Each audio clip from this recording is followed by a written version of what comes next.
Vizio Elevate Soundbar Review. This Dolby Atmos speaker could start a revolution. Soundbars capable of reproducing the atmospheric effects of Dolby Atmos soundtracks have been around since 2016, but until now they haven't been very innovative. To work well, Atmos devices need extra speakers to reproduce those high effects, and usually they're small, static drivers aimed at the ceiling.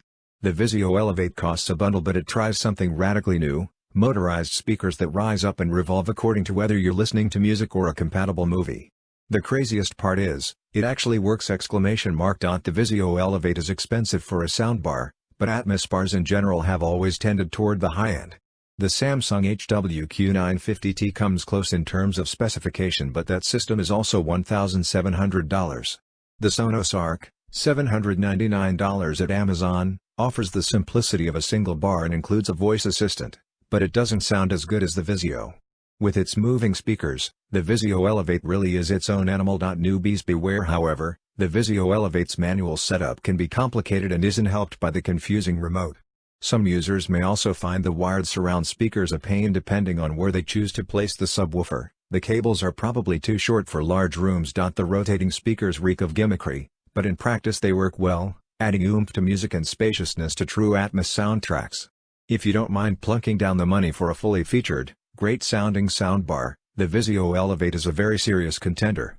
If the Elevate is too rich for your blood, however, the Vizio SB36512 is our editor's choice winner and an excellent alternative at less than half the price. Build quality, a step above.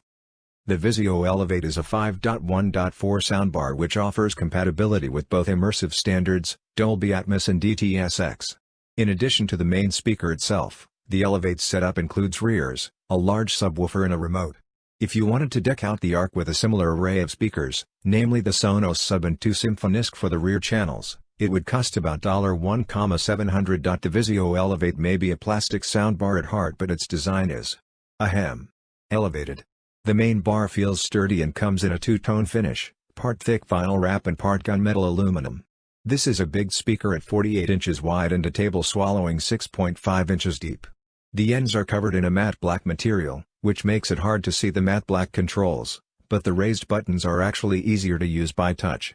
The front of the soundbar includes a colored LED that makes it relatively simple to tell which input you are on, as well as a white LED level meter.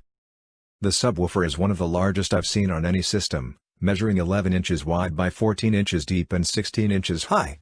The rear speakers feature both forward-facing and upward-firing drivers and are tethered to the sub by a 30-foot cable. The connection between the soundbar and the sub is wireless. The cable was long enough to drape behind my couch and along the side of the living space to the sub at the front, but the length could be an issue for some installations. A mountain of features. Connectivity is excellent with two separate HDMI inputs, one of which supports eARC, as well as optical digital, a 3.5mm analog audio and a 3.5mm voice assistant input, USB and Bluetooth. The Elevate connects to your network via Wi-Fi and supports Spotify Connect and Chromecast built-in. Unlike the Arc, it lacks Apple AirPlay support, but its physical connectivity is far better than the Arc *S. The Elevate also lacks a built-in voice assistant, found on the Arc and other soundbars, but I don't see this as a major disadvantage. Using Alexa or Google Assistant on a soundbar can be annoying as the volume will mute if it hears the wake word, which means you could miss some of your show.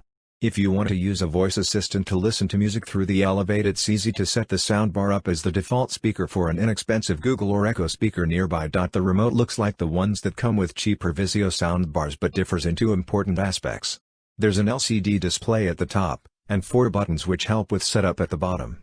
Having both effect and EQ options is a little confusing because they perform very similar tasks, and navigating menus via the different buttons takes a little getting used to. Adjusting the volume of the subwoofer was easy enough with the level button, but not everything was intuitive, and you will need to know to download the Vizio SmartCast app to complete the setup of Wi-Fi, for example. I also had some issues updating the firmware from the website, but Vizio told me it was because one of the files was misnamed and assured me it was now fixed. In comparison, the Sonos Arc was a simple pleasure to use, install and update, although that speaker's setup does heavily favor iPhone. $599 at Apple. Users, Sonos TruePlay calibration app is not available on Android. I had some issues with the Arc initially and these were helped by using TruePlay, on an iPad, $300 at Back Market. High and mighty sound. The Elevate is twice the price of the existing SB36512, but you can't expect twice the performance. I was unable to test the two models side by side, but in my experience there are always diminishing returns when going from an excellent, affordable speaker to a much more expensive one.